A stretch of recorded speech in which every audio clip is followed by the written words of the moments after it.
record. Now I should stay awake. Okay, so this is everything we're going to cover, and it's kind of self-explanatory. I put this together. It's not something I cut and pasted. On the back you have pictures of the 3 different tourniquets that we'll be talking about. On the front we'll go through this detail. So it is my sincere hope that nobody in this room ever encounters a situation that you need to use any of this. It would bring me joy if we get to the end of our life and you've never needed to use any of this. The only thing worse than that would be as if you encounter a situation where somebody's going to die because they're bleeding and you don't know what to do. Okay, so that's why we're doing this. And obviously in a church setting, a shooting could happen, but there are other things that can happen as well. Somebody can, accidents happen, randomly. You never know about them. So we're going to look at a couple of tourniquets. And so the first line of bleed control, the first thing you try to do, unless it's obvious that that's not going to work, is you take, and we've got these in our medical kits. They're generally 4 inch by 4 inch. I like the 8 inch better. My dad raised me, if this is good, this will be more and better.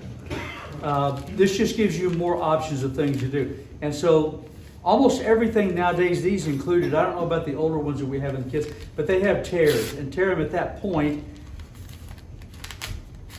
And so this brings you to a pad. Direct pressure is as simple as if you've got a bleed and there's no real rules about it. What you want to do with the pad and your hand is you want to spread out the pressure. I hesitate to say most things will be controlled by pressure, but my guess is most things would be controlled by pressure. And you're not going to have to go to a tourniquet or etc. But if you do apply pressure, and you can do this with a t-shirt, you don't worry about contamination. If somebody's going to bleed out and die, the last thing you need to worry, they give them antibiotics later. Okay, so don't worry about that. Now you don't intentionally make things dirty, but just put one hand there. Can you see that? Is that showing up? Okay.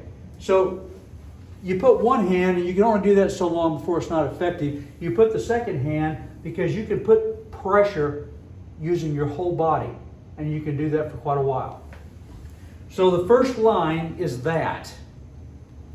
At home or wherever, you need to know that if you have a pad, and all the things I'm going to tell you about, I believe are things that you need to have in your home, in your vehicle, and I believe if you have concealed carry, you should have some of these on your body.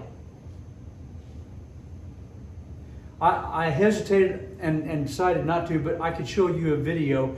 There was a man and a woman walking down the street, and they were going to give this guy a bad time. They're going to rob him, whatever it was. The guy was armed, and he shot the woman, and you cannot believe how much she bled instantly. Got shot in the abdomen, and she was, I don't know, but I'm sure she was dead in 3 or 4 minutes, the way she was bleeding. It can happen that fast. Now you don't want to go with your John Wayne old movies. It's just a flesh wound. You can get shot in a lot of different areas, in your groin. You can get shot where you can bleed out in 2 or 3 minutes and be dead. That means you need to have access to this in 2 or 3 minutes, because you're going to lose consciousness if you have to do it on yourself before they come. So direct pressure, that's the first thing you need to know. If somebody gets injured badly and it doesn't look like you just put a Band-Aid on it, put direct pressure on it and hold it for 3 to 5 minutes. It takes 3 to 5 minutes for a clot to form. They tell me. I've not actually experienced that where I know, but that's what EMTs say. Hold it for a minimal of 3 minutes, because a clot does not begin to form for 3 minutes. But you should, as a standard rule, hold it for 5 minutes. So that's the first line. Everybody in the world needs to know about that. There are a couple of myths about tourniquets. Number one, you can make an improvised tourniquet. Now, I was trained with this as a Boy Scout. Now, I was told about this. And every Boy Scout, I'm sure, has been told this same thing. And most everybody believes they can make a tourniquet. Take a belt, and put something in there. I saw the statistic at the Boston bombing. A lot of improvised tourniquets were placed on it, and 85% of them failed. So it is pretty much a myth that you can form an improvised tourniquet. Now, do that if you don't have anything else. And I'm guessing a lot of so a lot of those people went up to the hospital and the tourniquet failed, but that doesn't mean they died. It means that it didn't stop the blood flow. In some cases, they probably did die. I don't know about that. But you can with a improvised tourniquet slow the blood, but it's really hard to stop it with an improvised tourniquet. So eliminate that myth from your mind and get a tourniquet, because that makes it dead simple, if you'll pardon the pun. Number two, if you apply a tourniquet, they're going to lose that limb. Right? That's what all of us have thought. And tourniquets have been applied since antiquity. Romans did it. Some did it before that. And it's really interesting to go read the history of tourniquets, because it's all bad and it's all debatable and arguable, and people say, if you put a tourniquet on, you're evil. Especially as Civil War. This is where it got its worst name. In the Civil War, you know about all the limbs that were cut off, right? And so tourniquets get blamed for it. Turns out it wasn't the tourniquet at all. It was the fact that it took 1 to 2 days to get to a doctor where they could deal with the issue. It was not the tourniquet. Now, if you put a tourniquet on a limb for a whole day, yeah, you're going to lose that limb. But starting with the War on Terror, they found that, 2001, Afghanistan, Iraq, they began to do real intensive studies of tourniquets. Are they a good thing or not? So nobody in Afghanistan who got a tourniquet put on lost a limb. And they put a lot of tourniquets on in Afghanistan. Nobody lost a limb. What they found was you have 1 to 3 hours before it's a problem. The standard, they say now, is if you're within 2 hours of a hospital, put a tourniquet on. And we're 5 to 15 minutes from a hospital response here under normal circumstances. So if we put a tourniquet on, it's because that person is going to die in 2 or 3 minutes. What do you use for a tourniquet? We'll show you. We're going to go through the things that we have in our kits that you can use. We're going to show you exactly what to use. So let's talk about the cat tourniquet then. The cat tourniquet, and if you want, you can pass one of these around. You can begin to look at it. Tear it apart, look at it, get used to it. The CAT tourniquet stands for Combat, the CAT stands for Combat Application Tourniquet. So you only put it on extremities. You don't put a tourniquet really? Somebody needs to be told that. Do not use blow dryer in shower, okay? You don't put a tourniquet anywhere. You don't put a tourniquet, you don't try to stop the blood in what they call the box. The box is here.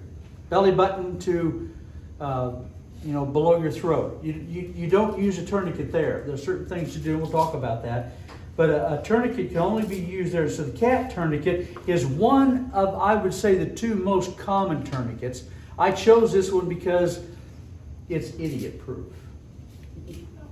And I'm an idiot. You think? Nothing. The problem with idiots, though, is they keep making smarter idiots.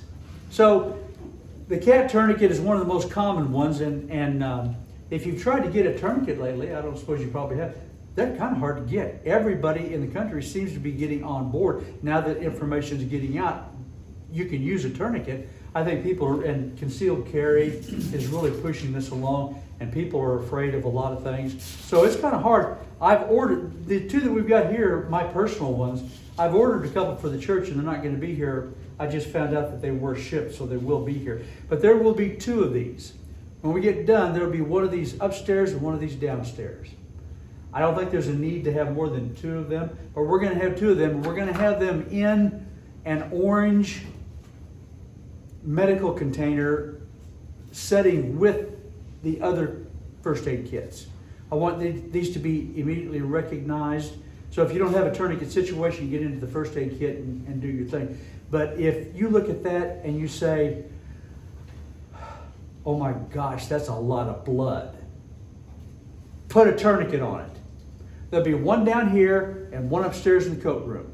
And it'll be in a container. I'll show you those at the point come in the future when you can recognize them. I want them to be instantly recognizable. Beyond these two tourniquets, we have other tourniquets as well. This is the gold standard. If you look at that and you say, oh my gosh, that's a lot of blood, put a tourniquet on it. Okay? As we think through these things, I want you to think about this. If we ever have to do this, any of this, you're going to be dealing with a situation that's going to be emotionally charged. You're going to be completely freaked out. And so are they. You're going to be dealing with a lot of blood, which is going to make everything slippery. Okay, now just think about that. We don't ordinarily reach out and touch a lot of things that are covered with blood. Somebody's arm that's bleeding, somebody's leg that's bleeding, somebody's belly that's bleeding. You're going to touch that. It's not going to be pleasant. It's going to be the worst situation you probably ever deal with. I'm just saying, you need to get yourself mentally so that you're prepared for when that comes. Okay? Why do y'all look like your hair is blown back? This is not pleasant at all. And it's going to be the worst situation. It's almost going to be a combat situation. So these things are going to be hard. You're going to be emotionally charged. And they know all kinds of information from studies that whenever you're in an emotionally charged situation, what they call your fine motor skills don't work good. Your hand-eye coordination, it's going to be terrible. That's why you need to make a tourniquet staged in such a way that you can pull it out, stick it on somebody's arm, pull it up, and begin to stop the bleeding. See, even now, I'm not doing it very well. I'm freaked out. Dan's going to die. You see what I'm talking about? Mm-hmm. You need to mentally prepare yourself that those are the kind of situations for which these kind of things are going to come into play. I have a question. Yes? Now, this looks like it's Velcro all the way around, so it's just basically you pull it open and then just tighten it up and then you twist it. How does this lock? I'm going to show you detail, step by step, how to use it. So let's go through these extremities only for the cat T. Adults only, meaning this is size sensitive. It only comes down so far. These are not good for children or for pets. That's why we have more than one thing that we're going to be training on and more than one thing that's going to be in our kit. This is for adults. You can try it on a kid, but you're going to find that, that's not, most kids' arms aren't that big. So if you got a kid that's bleeding out, don't reach for the tourniquet. Don't reach for the cat tourniquet. This is for adults. If it was their leg, that might be a little different. Maybe, yeah, good point. If it's their leg, that may work. So another advantage to the cat tourniquet, and not all of them are like this, but I chose one of the reasons, is because you can do this one-handed. I can put a tourniquet on myself. Stop the blood. You can't do that with some other tourniquets. People would be more familiar with the blood pressure cuff because it's that same mechanism. Yeah, and actually, before these things became popular, blood pressure cuffs actually used to be used by doctors as blood stoppers. Because you can pump it up until, I mean, you've had it happen. You've thought, you know, that nurse does not like me. So I think that's a big deal because accidents don't always happen when somebody's around. So if you have something happen here at the church, you're by yourself, and some of us are periodically here at the cell. You know, Dan's here working sometimes, and he works with things that can cut you. Yeah. So you need to know that you could put this on with one hand. You can also the others, but not as easily. And again, this is the gold standard. If you need to stop an arterial blood flow, this is the standard. If you look into somebody's wound and you see spurting blood, and you think to yourself, oh my gosh, that's a lot of blood, put this tourniquet on it. Because you can always take it off and they were not going to lose their limb. Okay. So the SWAT T tourniquet, what is that? Maybe before we move to the SWAT T, let's go over the details of this. Dan asked that question, and we need to deal with that. So, Dan just shot himself. And he's a good aim. So, the way you stage this, the way we will have them staged, they will be in such a way that you can just open it up and it's going to open up to this. Right? And this is somewhat controversial. A lot of people say you need to have it so that it's that's supposed to pull through there. And it's completely open. And you might need to do that. Because for a variety of reasons, you might need to have it this way. But I don't think so. I think it's more likely that your fine motor skills are not going to work good, and you're going to need this to be as dead simple, pardon the pun, as you can make it. So it's going to be staged with that tab bent over like that. And then it will be staged in such a way that all you do is pull it open. So then you put it on the person's leg, arm, and where do you use a tourniquet? Extremities only. So you just cinch it down and cinch it down pretty good. You don't need to stop the blood with this first act, but cinch it down and then it's Velcroed. Velcro because that's dead simple, and just leave it like that. Once you have that Velcroed, and we will have this staged where this part of it, can you see what I'm doing? Is that showing up? Okay. So this is where you put the timestamp on it and where you keep the windlass from coming loose. I'll tell you what that is in a moment. So you have this staged this way so that when you come to this point and you need to stop the blood, you begin to turn this windlass. The way they say you know when you have properly applied a tourniquet is in when Dan is saying, if you don't loosen that, I'm going to hit you.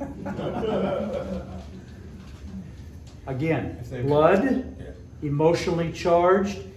You need to tell that person before you start this is going to hurt. I'm going to try to save your life. Okay? And they're going to be screaming, perhaps they're going to be yelling, that hurts. You need to turn the windlass however many times is necessary. This is the windlass right here, by the way. Okay? So it comes just like that. You begin to turn it. Doesn't make any difference which way you turn it. Start turning it. You turn it until you stop the blood, or until you can't turn it anymore. And then, you see that? You see that? That's where it hooks in. So it doesn't make any difference which way you do it. This is dead simple. Do it either way. Once you have done that, then you can pull this on over, and it will keep it from unwrapping more. And the timestamp thing, once you have applied it and you've stopped the blood, Dan, are you okay? Yeah. Okay.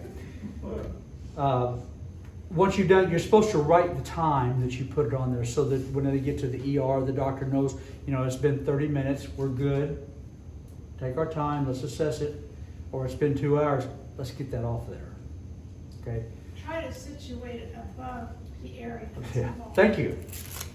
Excellent point. Yeah. So where do you put a tourniquet? On the extremity. wherever the wound is, about 6 inches above that.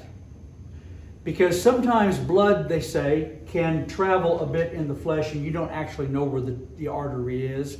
So you go about 6 inches, certainly above it. The thing EMTs always say is, put it up there high and tight. You're going to stop everything when you do that. I don't know, something about that. If the wound is down here, I'm thinking put it 6 inches above where the wound is. You can also, and EMTs say, sometimes even a tourniquet, it's hard to stop the blood flow completely. You can put a second tourniquet on. Especially if someone's on blood thinners anyway and they have Yeah, a serious yeah. accident. Yeah, it makes it all the worse. Without anyone. Yeah, good point. All the worse if somebody's on blood thinner, yes. So you don't, you put the tourniquet 6 inches above, you don't want to take any like kind of material and cover the blood loss? Or So the wound? you're in a situation where time is important. We have in the kits, I just bought a couple more really good scissors. Yeah. Okay, so if you think you've got the time, cut the material off, or if it's a pair of jeans that some of the jeans are kind of thick material, you know, cut that up and put the tourniquet on the flesh, if you can. But no, you can apply a tourniquet right over material. But if you, what about the wound itself? Do you want to cover the wound I think she's somehow? talking about whether you Because it's use bleeding. that. Well- or something. I know the tourniquet stops it, but you No, don't it's want like to cover 6 the wound inches at all, above. like. So the standard, they say, is try pressure first. Yeah. 3 to 5 minutes. But sometimes wounds are going to be such that you can look at that and you can say, oh my gosh, that's a lot of blood. And you see spurting red blood, you're not going to put pressure on that and stop it. So if you see spurting red, bright red blood, and you say in your mind, oh my gosh, that's a lot of blood, stick a tourniquet on it. You may stick the tourniquet on it and then still try to apply pressure to that wound, but there's something else we'll talk about in just a moment. Any other questions about this tourniquet? Pretty straightforward. So really it is, and that's one of the reasons why this tourniquet. Others, you have to snap things in place, and I don't like the idea of that. I want to be able to rip this open, stick it on, pull it down, begin to twist. So that's the essence of it. Pull it apart, stick it on, begin to twist. Twist until they scream. Right? I'm telling you what EMTs say. Well, they know. Yeah, they do it. That's what they say is the standard. You know you have applied it properly. In other words, the blood is probably stopped when they begin to say, would you please stop? Okay, so you can pass that one around. People can continue to look at that. So let's move then to the SWAT T, unless somebody has any questions about the cat tourniquet. Okay, then the SWAT T, here's what it looks like. It will come this way. We may have, because we open these and train with them some, you may get into the kit and it already be opened. But if you need to open one of these, all of this stuff anymore for this medical stuff comes with these places where you can tear it. And that makes it really easy because under stress, your fine motor skills don't work. It's going to be hard enough anyway. So I'll open this. You see this tear. You grab it. There are multiple of them around. So anywhere you see the tear, you start ripping it open. A SWAT T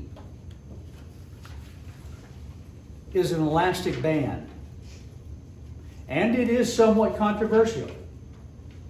Controversial for a variety of reasons. One, people argue that you can't easily put one of these on yourself. The cat tourniquet, dead simple, anybody can do it. This one, there's a couple of techniques where you can do it, but you need to have thought about it ahead of time and practice it to know. But it's basically an elastic band. So, is that right side up or upside down? Right side up. So, no, it's upside down. Stretch, wrap, and tuck. You put it on their arm, leg, whatever it might be, extremity, and then you begin to stretch it. And supposedly, and you're supposed to be able to look at those symbols, and this triangle is supposed to turn to a square. I guess that unusual triangle there Should look like that. should look like that when you get done. So you stretch it pretty hard, you're trying to stop the blood. One of the advantages, there are several. You can use this on a kid, you can use it on a pet. Okay? It'll go whatever size you need it to be. It's less painful because it's spread over a larger area, right? It's less painful than a standard tourniquet. So this is not going to hurt the person, yet you'll still stop the blood. That's a distinct advantage to me, especially if you're going to be putting it on me. Okay? Let's have your arm. So 6 inches above the wound, whatever it is, and you just begin, and the first time around, you don't worry too much about stretching it tight. And there's nothing more to know except at the end than this. You wrap it. Every time you wrap it around, you wrap it until that happens. Right? So it will take some practice, and we're in the future going to do some of that practice. Again, it takes 2 hands, not 1. Can you begin to feel it? It's nothing like the other one. Well, I'm stretching it tight enough then. Okay. Let's see what we can do about that. I'm just saying. Can you still feel your hand? Yeah. Yeah. It's turning blue. No, it's not turning blue. So the only thing you need to know, aside from stretch it, to me, stretch it as hard as you can, as many times as you can. When you get to the end, you tuck it inside. That's it. One of the arguments, if you don't do that properly, when you're moving around, it can come loose. The cat tourniquet, it's not going to come loose. Once you get it on, it's on until you loosen it. Begin to feel it? Oh, it's got some pressure on it, definitely. Well, let's cut it and see if we've stopped the blood. So one of the ways when you can know that you have stopped the blood is to take the pulse. If you can find a pulse, you have stopped the blood. But to me, the most obvious thing is you look at the wound. Yeah. Now this is where the clothing comes in. You need to cut that clothing away if for no other reason so you can see that you have got it stopped. Now something else to think about. Roll that back up for me. Well, we'll talk about this more when we get to the next tourniquet. So the Cat T is just a one function deal. Stops the blood that way. But the SWAT tourniquet, it can also double to secure a pressure application.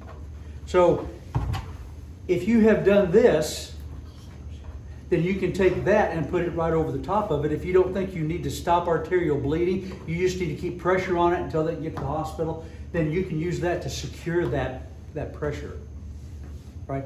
I think that's something that could really be valuable. You may not need to use the tourniquet application of it, but to secure, I think is very conceivable how that would happen. The SWAT T can also be a shoulder sling or a splint. As if you need to put a splint in at church, we may not need to do that. We're going to wait for the EMT show. But if you ever need to put a splint on, this can be useful to do that. You can even roll it out, cut it in half, and you've got 2 to secure a splint. I could see if you were out hunting or whatever, that could be a real thing. Used on animals, small children, less comfortable, we've covered that. So how do you tell if you need to use a tourniquet versus direct pressure? How do you tell when you think this might do versus the tourniquet? And I've already covered it. If you see bright red spurting blood, if you can see the heartbeat, you've got a tourniquet situation. You're probably not going to stop that with anything short of a tourniquet. So an artery is usually pretty big, and there's more pressure than you realize going on there, and it takes quite a bit to stop it. Yes? There's also other cases like on your head, where Yeah. blood can squirt out, and it is just a small cut, actually. It can be deep, but. That's what they say, is a direct lot of pressure- blood comes from a head cut, yeah. And direct pressure will stop it. Yeah. That's, And so the SWAT T can be used for that also. And if you have an abdominal wound, so you don't put a tourniquet on an abdominal wound, and they say you don't wound pack it. But I've seen video of medics in Afghanistan where they're going to do something. I've seen them wound pack the chest area. You're not supposed to do that. But I'm guessing those medics know what they're doing, so if you need to put something on your head, that will be used to secure that too. That could be used for that. if somebody gets a lung puncture and you can hear air sucking in and out of it, you need to cover that somehow. So I wasn't going to cover that tonight because that tends to get a little bit more technical. But just so you'll know, what you're talking about is a real thing. Absolutely. If a lung gets punctured, they call it a sucking chest wound. Now you think, well, that's not a big deal. Well, actually it turns out it's a real big deal. You need to take anything plastic. You can use anything plastic or rubber that doesn't let air through. And you can put it on that and take duct tape and secure it, or a SWAT T or whatever you've got, and secure that.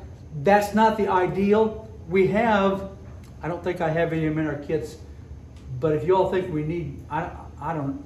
So you've got about 15, 20 minutes before a sucking chest wound can begin to become a fatal situation. What happens is it fills up with oxygen and pushes the larynx and the throat and the arteries and so forth to the side, and you'll choke and cuts off the blood.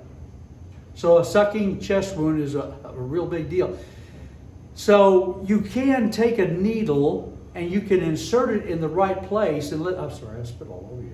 I didn't see it, so. Okay. Disinfect that when you get home. If you know where to put it, you can put a needle in and let that pressure off. I don't really want to know how to do that because you can also stick that right in somebody's heart. And I'm thinking a liability issue if nothing else. So there's that. Thank you for bringing that up. A sucking chest wound.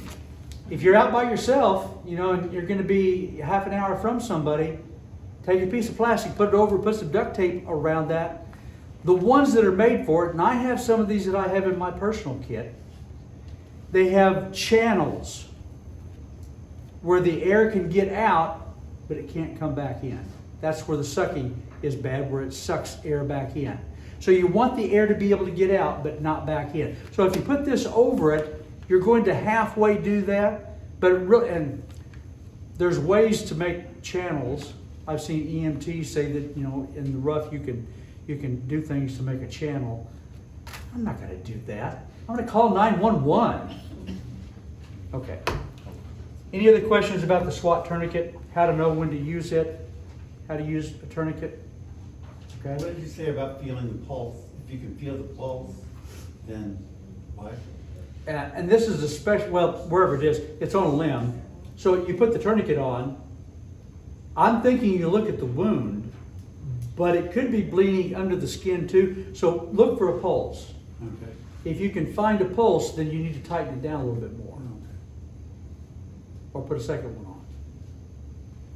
And I think it would be less painful to put a second tourniquet on than to tighten down a single tourniquet, because that's kind of a narrow area that's really going to hurt. Brother Doug? Yes?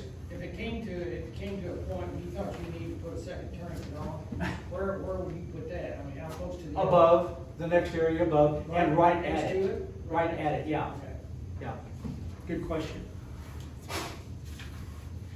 This doesn't have anything much to do with this, but I have seen recently on something I was watching on TV. Impaled, if you would see somebody with something sticking out, especially their abdomen, that got impaled, explosion or what, just leave it Yep. intact, cover it around, and, you know, don't take it out. Your first impulse is to get that out of there, and Get it out. that's usually a bad You deal. do more harm pulling it out than That will begin to make it bleed. extremely. Can. Yeah. Good point.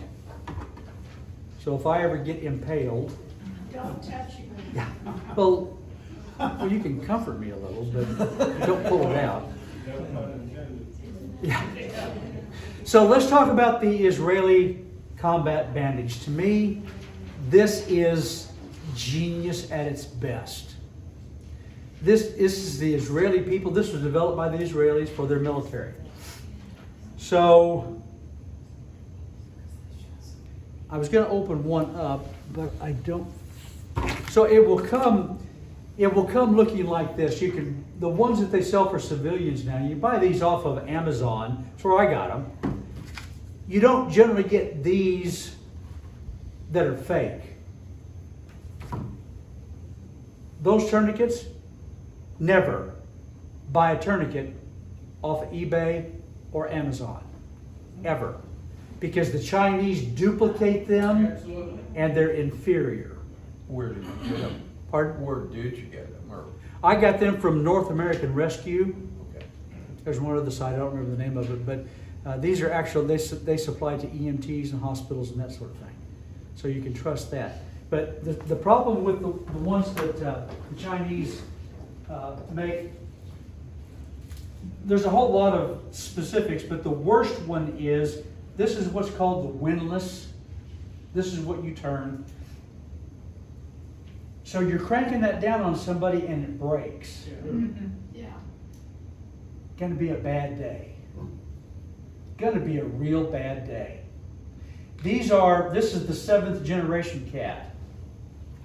One of the things that they changed was it can be staged to be used where you don't have to feed anything through. I think that's a huge advantage. But the windlass on the Chinese ones breaks often. Now, maybe they wouldn't. I'm not going to trust my life or everybody else's life to a Chinese piece of junk. So the Israeli bandage comes and looks like this. They come for civilians, if you want to call us that, white, and they call them combat bandage. So you can buy these, you get these off of Amazon, and I would guess that's probably fine. You might want to look at the comments down below. Those are white. They just call them combat bandages. When you buy these, they're called Israeli bandages usually. They're the same thing. I don't know if there's any difference. But anyway, it comes vacuum sealed in this, and again, it's got the tear. And we're probably going to take this out. Maybe I should just go ahead and show you. I don't know what that is. Pardon? That's not what This that is an Israeli bandage, but I want to show you what it's going to look like. The way we will have them in the kits. So this is going to take however long it takes, right? And time could be of the essence. So they come staged, double vacuum sealed. That's the reason why I'm taking that one off. These don't ever go out of expiration. There might be an expiration date on it, but it doesn't matter. Cloth doesn't go out of expiration. Forget that. Don't worry about it. 10 years from now, if that one hasn't been used, I'll be happy and ready to use it. So it'll come staged like this, and again, there are these tears that you can pull on. All you have to do is begin to rip it off using those pulls. So this is what it will probably look like in the kit. We may have, and I'm thinking that it might not be good to have 2 or 3 extra of these around. If one person gets shot, we may have 6 or 8 people get shot. Okay? So as you can already begin to see, we've got 2 tourniquets, 2 actual cat tourniquets. We've got SWAT tourniquets. We've got a couple of those already. We've got the Israeli bandages. So now we're ready for 6 or 8 people if they need to have something done. Okay, so that's what it will look like. And it's really squeezed down tight. That's pretty small. And it will expand to look like this. So I'll show you the genius of it. So when you open it up, you're going to find this little plastic thing. Okay, this is one of the genius things about it.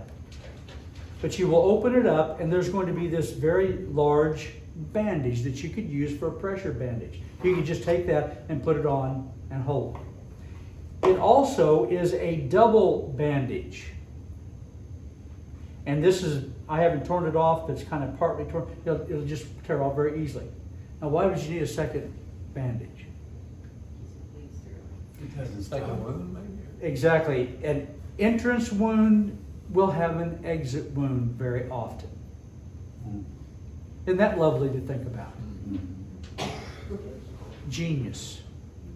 So if you've got one wound, you're ready to go. If you've got two wounds, you tear this off, put it on that other wound, and you're ready to wrap both of those wounds.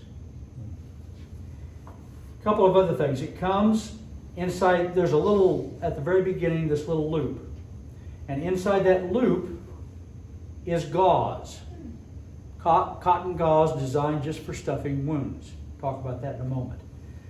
This is designed so you can put your arm through there, put your leg through there, and you can wrap yourself. Now that may seem like a small thing, but if you're all by yourself, that's probably not going to be a small thing. And that will greatly help you begin the process. Once you've begun the process, there's nothing to it. The other thing that's really genius, can you see that little thing there? You see that? It's like just loose threads. It's just like loose thread. So this comes, when you begin to unfold it, what's going to happen? It's going to roll away. Unless you have those little pieces of thread in there, and it won't run any farther than that. So you begin to wrap, you just pull the thread through as you begin to get to need more. So, I mean, that's just genius. And all the other bandage things that they use now, they've incorporated this because it's smart. Because you don't want it to just run away for a lot of reasons. It'll get dirty, and it's not going to make it as easy to wrap. Okay, so let's wrap Dan up.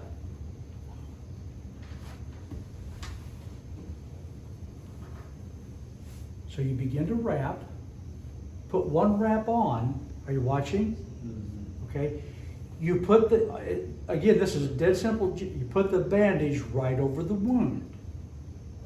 When you do that and begin to wrap, and there's a debate about this, but you come to this thing here and you insert it, right? And then you reverse. And that puts constant pressure on the wound. And then you begin to wrap.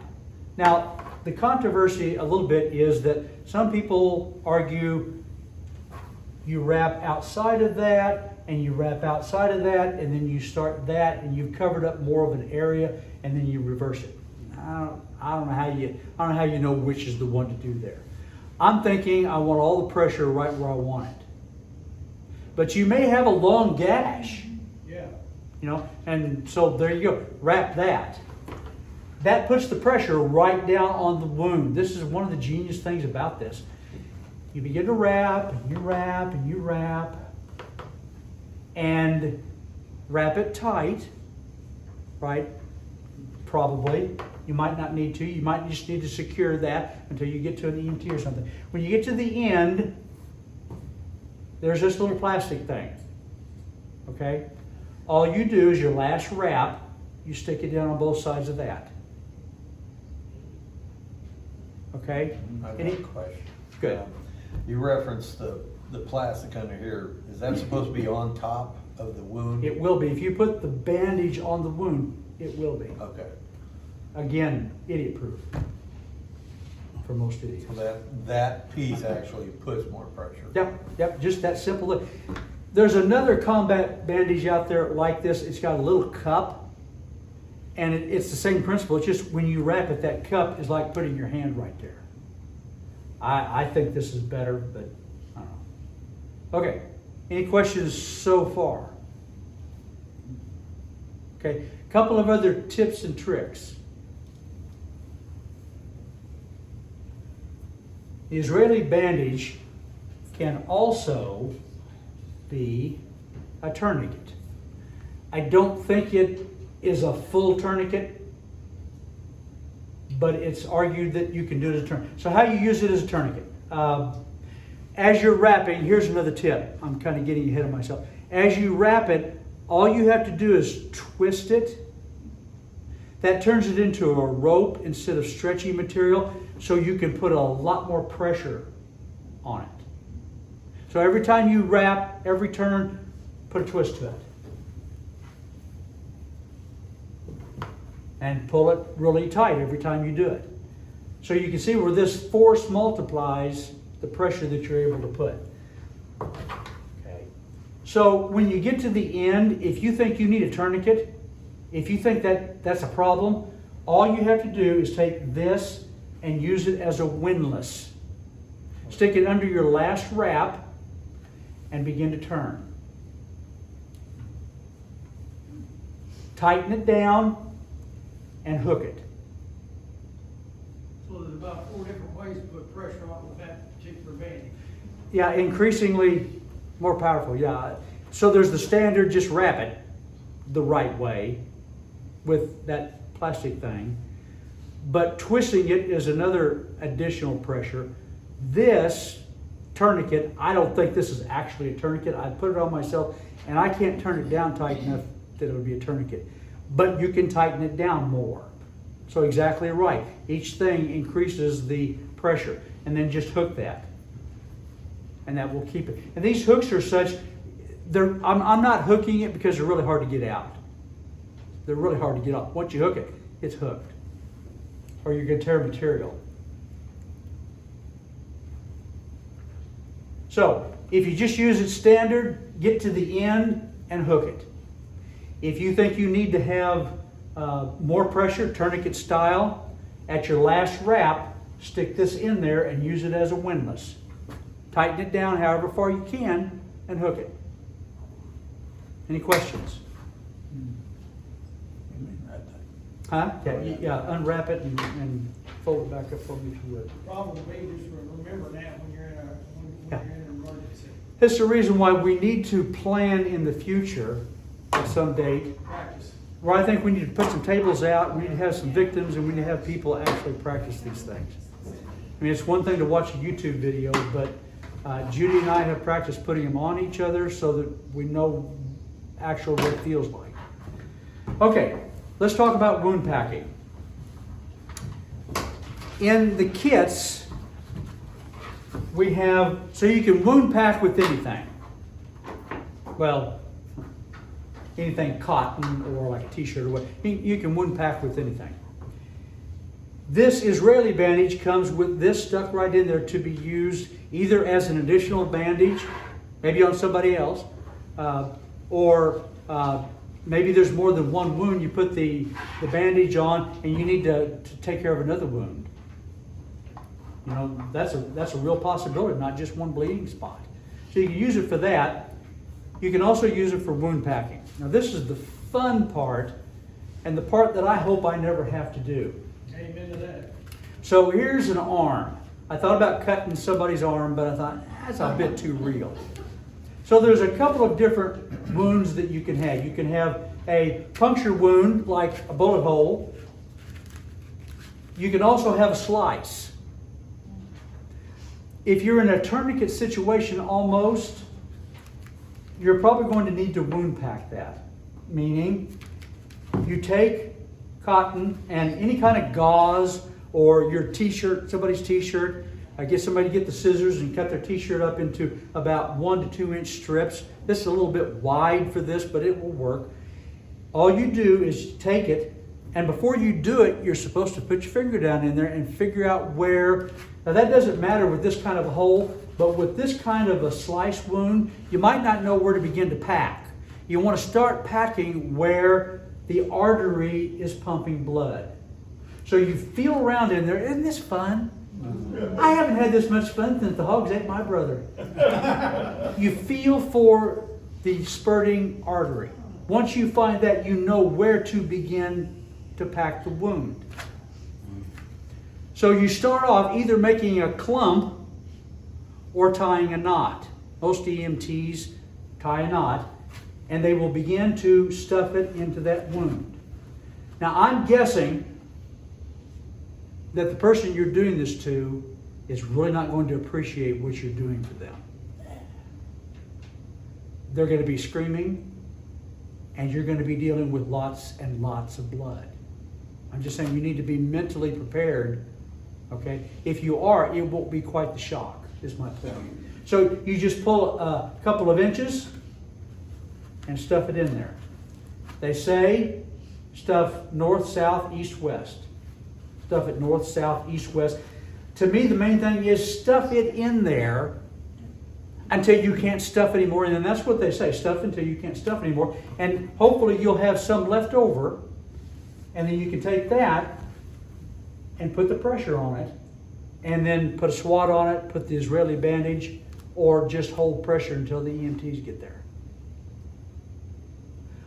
Brother Doug? Yes. I think there's another thing that we probably need to let people know is that blood has an odor.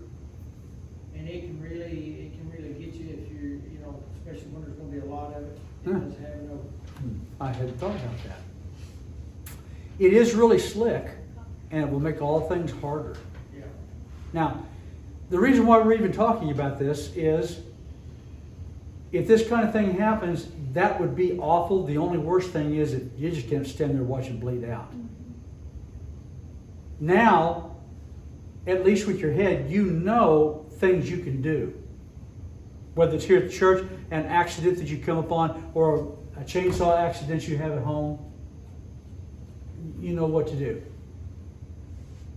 Okay, so I'm not sure. In the kits, we have what's called Quick Clot. Is that right side up?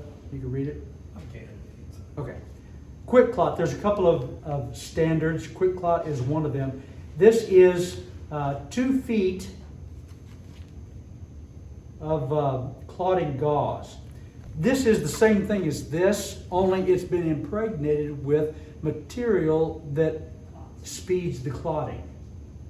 So if you begin to stuff with this, you're going to force multiply the application of stopping the blood and putting this in. So I haven't opened this one up, but it's a pad. And the idea of this kind is you put it on, but I'm guessing that you can also stuff it in the wound and then put a pad on top of that. It takes 3 to 5 minutes, right, for a clot to form. So you stuck that in the wound however far you can. It used to be granules. First thing that came out was granules. Use this in the military. Problem is the granules, the initial ones, these don't do it. The granules burned. So you can imagine what this does to the patient. Also, when they get to the emergency room, they got to clean all that out. So they don't do that anymore. If you buy any of that, you've bought some really old stuff. This is impregnated so that you can use it to stuff and then hold pressure, and that will hopefully speed the clotting. We have some of this that's not impregnated. It's just like this. I honestly, from the EMTs that I have listened to, they don't say that it makes an awful lot of difference. You stuff that wound as tight as you can, put pressure on it, and you're going to do all you can do with that. Your body's got an amazing ability to do clotting anyway. If you can slow it down where the body can actually begin to form a clot, that's what you want to do. Okay, any other questions? Our time is about gone. On the back is a picture of these 3 items. My personal opinion, I have Israeli combat bandages in all my vehicles, in all my emergency bags, and I have several.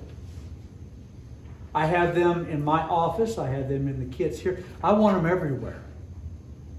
If I get hurt, I don't want to have to think about where's the nearest one. I want it to be pretty obvious. I know where they are. So where are the 2 places that our tourniquets are going to be? Upstairs.